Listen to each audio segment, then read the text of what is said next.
Don't tell a lie. Eye to eye. Anyways, tanongin na natin, Congressman Zia Lando. Handa na ba you? Handa na mi. Yan. Ratatak! Ratsadang tanong, tapatan at tarang, tahan.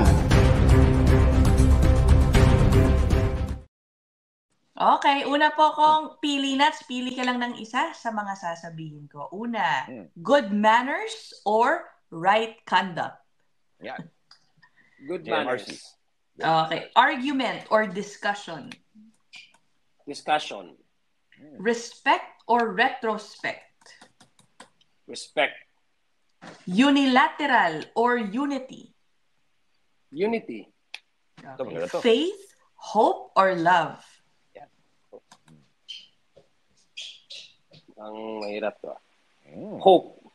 Yan, okay. Friendship or statesmanship? Yan. Ano ba dapat? Statesmanship. Okay. At huli na sa pili Nats, of the people, by the people, or for the people? Yan. Di ba isang phrase yan? Sa kinuha.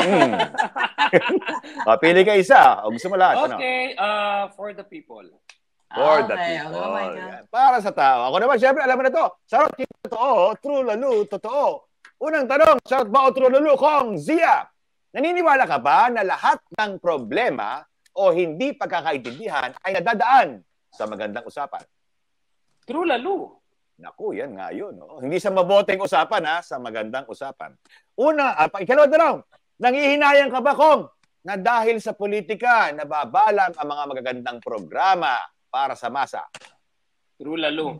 Yan. Okay. Ikatlong tanong, sa Quadcom, hindi natin napag-usapan, pero siyempre, sa Quadcom ba, nasubok ang dulo ng iyong pasensya? Kasi napapanood kita eh.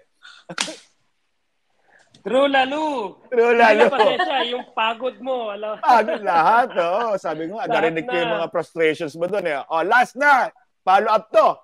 Mahirap ba magtimpi at gumiti kapag ang kaharap mong tao ay lantarang nagsisinungaling at umiiwas sa mga tanong? True, lalo. True, lalo. With feelings ba yun, ha? With feelings.